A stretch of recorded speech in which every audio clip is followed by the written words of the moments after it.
kumakalat po, yun pong sinabi ni First Lady Lisa Araneta Marcos tungkol po sa ating VP Sara na bad shot na yan sa akin. No?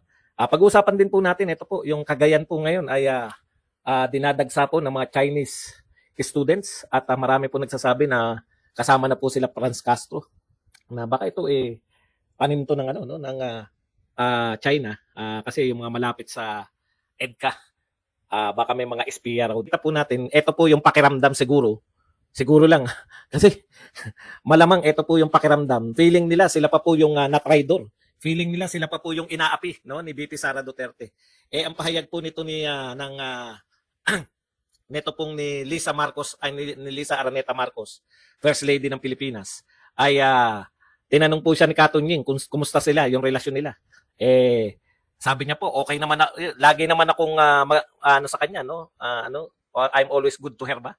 Tapos kung pwede pa sila magka-reconcile kasi sabi ni Katunying sa sinabi niyo po na she cross, meron na siyang may parang tinanong po ni Katunying kung anong ibig sabihin, yung anong mangyayari sa relasyon nila, kumusta na yung relasyon. Yun na nga, naglitanya na po to si First Lady. Na ang sinasabi po niya, bad shot. Hindi ko gano'n mind kung bad shot na siya sa akin o bad shot na yan. Parang naglalaro lang ng bilyaran, no? Parang naglalaro lang ng bilyaran. Ang mga sinabi pa po ni First Lady, eto po, no? Willing, ipinagtatanggol siya. Ipinagtatanggol siya ni President. Willing siyang ipagtanggol ng presidente. Tapos, very close sila. Pareho silang tumakbo, no? Yun yung mga litanya niya na babangon tayo muli, di ba? Tapos ang sinabi pa niya ito po yung pinakamalupit sa lahat. Tapos aattend siya ng rally. Doon sa mga taong nagsasabi na ang presidente ay bangag. More or less ganyan yung sinasabi ni Lisa, no? Parang may mali yata sa timeline. Hindi ko po alam kung bakit po naisipan nila na nagsimula doon yung dapat ikagalit nila kay Sara Duterte, nagsimula doon sa pag-attend niya ng rally. Talaga ba? alam ko yung umalis hindi ko alam kung tama yung recollection ko. Yung umalis si Pangulong Marcos, nung umattend si Sara Duterte, VP Sara, ang alam ko, hindi na sila good. Di ba? Hindi na po kayo good nun. Nagkaisnaba na, alam ko, si First Lady at si VP Sara. Kaya imposible po na yun po yung dahilan. Kailan lang po yun Alam niyo po, kailan lang po yung rally na umatin si VP Sara. Kung hindi ako nagkakamali, yan yung rally ng kailan ba sinabi yan? Dito ba sa yung sa rally sa mga rally ng Kibuloy? O kahit po yung rally ng naunang Maisog. Nauna pa rin po, kaya nga po nagkaroon ng Maisog, hindi po ba? Sana inaayos natin yung timeline natin, no? Yung mga sinasabi nyong rally, kaya po nagkaroon ng mga serye ng Maisog rally. At saka nagkaroon po nitong Kibuloy rally. Dahil po ayon sa Davao, yun na nga yun Bakit ba nagkaroon ng mga rally sa Davao? Bakit ba nagalit sila Pangulong Duterte? Hindi ba yan yung direktang epekto ng paninira ninyo? Pagtira ng pinsan ni Pangulong Marcos, ng mga congressman? Tinira nila si Sara Duterte pinagtulong-tulungan nila si Sara Duterte sa confidential fund. Niho, wala po kami narinig kay President Marcos. Huwag po niyong baliktarin. Hindi po yung si Sara Duterte nagpasimula. Hindi, inaayos lang natin kahit wala kayong pakialam kay First Lady. Yan po yung pinanghawakan nila na ang unang bumanat si Sara Duterte. Mali po. No? Kasi yung tambaluslos, naalala nyo kung ibabalik nila na nagsalita, may dahilan yun Tinanggal nyo sa pwesto si Gloria Ganun po makipagkaibigan yung mga Duterte. Kahit na nga si Gloria, hindi na sila pinanigan ngayon. Di ba?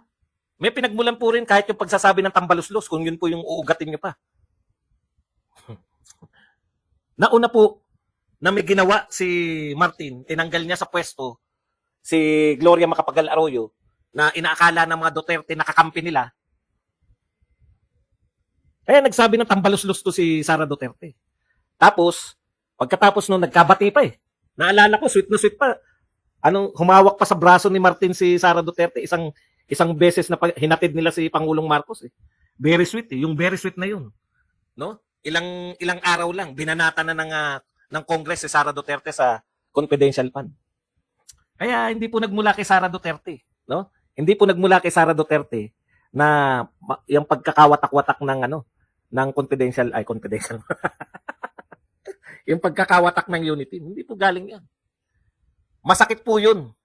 Dahil kami, pakiramdam po naming mga Duterte, trinidor talaga si Sara. Dahil lang sa ambisyon ni Tambaloslos. Hindi nyo na po mabubura yun. Tapos tuloy-tuloy po yung atake. Tuloy-tuloy yung atake kay Sara Duterte. Natural yung ama papalag. Pati po yung mga tiyatsa na yan. Yan po yan, ang ugat po niyan, yung gusto ninyong manatili kayo sa kapangyarihan. No? Kasi bilang unit team, sa totoo lang naman, no? Bilang unit team, real talk po, ako, Vice President ako ngayon. Ini-expect po namin lahat, di ba? Ini-expect namin lahat na si Sara Duterte naman ang susuportahan nyo by 2028. Eh po isang taon po lang, binabanatan nyo na si Sara Duterte dahil lang gusto nyong suportahan si Martin Romualdez. Eh, yun po yun. Yun po yung simula nun, yung na-threaten kayo kay Sara Duterte. Kahit na naman gawin nyo eh. Sara Duterte, popular noong presidente yung tatay niya. Sara Duterte, popular pa rin ngayon na hindi na presidente yung tatay niya. Sara Duterte ay popular ngayon na kahit si BBM ang presidente, mas popular pa si Sara Duterte higit ngayon kaysa kailan pa man. Magpakailanman, magpasawalang hanggan. Oh, yun po yung kung yan po yung hinananakit nyo na umating siya sa rally. Natural, Davao issue yun eh. Pero umatin din siya sa rally nyo. Kung yun yung sinasabi nila, kung ito naman sinasabi, yung umatin kay Kibuloy, ganyan po makipagkaibigan yung mga Duterte. Bakit po umatin kay Kibuloy? Eh, pinagtutulungan nyo si Kibuloy. May warrant to pare sa Senado. May warrant to pare sa Kongreso. Eh, pwede nyo naman sampahan ng kaso agad. O ngayon, meron pa bang yung mga ginawa ninyo sa Senado, meron pa bang silbi yun?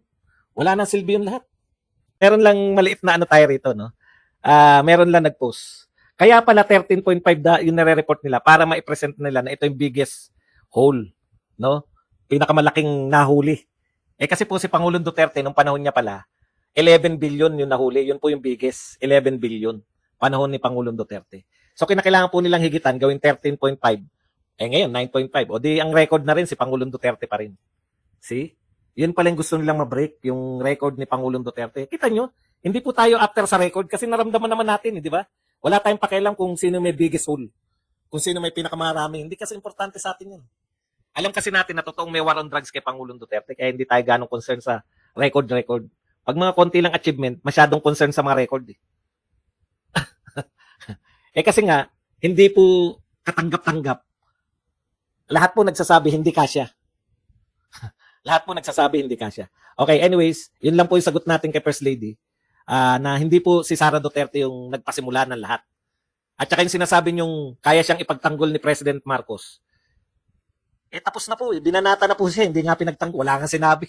May narinig ba kayo? Pagtatanggol dun sa confidential fund. In fact, yung pagpayag niya na mawala yung confidential fund, di ba? Yun po, pagpapakita po yun na talagang suportado niya yung kanyang pinsan na pagpapasama ng confidential fund. Kasi kung supportive po siya, kung supportive po siya, una, pinigilan niya yung pinsan niya. Pinsan, bakit mo kinakainayan? Ikakampi natin yan. Di ba? Pinigilan niya sana yung anak niya na nag-inarte doon na hindi na pinasagot si Sara Duterte. Tandang-tanda ko yung si Sandro eh. Tandang-tanda ko si Sandro, siya po yung nagsabi na wag na nating pasagutin. Kasi gustong questionin nila Franz Castro eh. Wag na nating pasagutin si Sara Duterte. Ipasa na natin yung kanyang budget. O ipinasa nang hindi nakapagsalita si Sara Duterte. Parang, alam niyo yung drama na yon. Kasi kung nagtanong sila Castro, kayang-kaya naman sagutin ni Sara Duterte lahat ng tanong niyo. Si Tulfo nga, hindi umubra kay Sara Duterte, si Castro pa. Yan yung pamilya mo, yung mga nagpahamak. Gusto niyong palabasin na masamang tao si Sara Duterte. Oo, yun pang katakataka, di ba? Humingi si Sara Duterte, binigyan nyo, tapos nung binigyan nyo, hindi nyo pinagtanggol na legal yun. O, mag-isa lang si Sara Duterte nun. Pamilya niya lang ang sumuporta sa kanya. Nung bumuelta ng mga Duterte, nagalit na lahat dahil sa ginagawa nyo kay Sara. Ngayon, feeling kayo yung mga inapi. Eh, wala talaga. Hindi kayo marunong mamili ng mga kakampi. Kakampi nyo sila Leni Robredo. gamit na gamit kayo. Mga manggagamit yung gusto niyo. Tignan niyo po. Kung tutusin si Kibuloy, di ba? Pag mga ganyan, daming kaso kay Kibuloy. Ito, kung tutusin ha, pwede na po nilang tablahin yan. Hindi po ganyan yung mga Duterte pagkaibigan kanila. Hindi, walang iwanan. Putya kayo, nakaamoy kayo ng pwede ng ano eh. Ito, nakakabuisit. Meron pa rito na nagsabi. Alam naman natin, ito po, loyalist to si Eclabu. Alam mo sinabi ni Eclabu, ito, I think Leni Robredo should be part of President Marcos Jr.'s cabinet as the DepEd Secretary instead of Sara Duterte. Leni is more ang tindi, no? Yan ang sinasabi ng mga loyalista. Yan ang sinasabi ng mga kapanalig nyo. Iniinsulto si Sara Duterte, mas magaling si Leni. Utot nyo. Bali-balik ta rin. Kailan ang gumaling yan? Yan po, kala nyo masarap. Ayan, pupunta ka sa rally, tatawagin yung presidente mong bangag, di ba? You're going to laugh. You're going to laugh. Tama ba yan? Even Lenny never did that. Kita nyo, Lenny na kayo. Talaga naman manggagamit eh. Ngayon lang natin na-realize, may mga ano pa kayo, paligaw-ligaw pa kayo, punta-punta pa kayo sa Davao. Nagdulot naman ito ng iba't ibang reaksyon mula sa ating mga netizens. Ayon kay Randy Canubas, we support VP Sara dahil siya ay nagtatrabaho ng totoo at totoong lingkod bayan. Saad naman ni Rareros, nakakahiya naman ito First Lady, dalawa ang asawa ni PRRD noon, hindi sila ma-interview, ayaw nila makisali politics ito feeling pangulo talaga. Komento naman ni Tura Pepito, ang presidente ay si BBM hindi ang FL. Anong sa inyo dito mga kabayan? Maaaring magbigay ng comment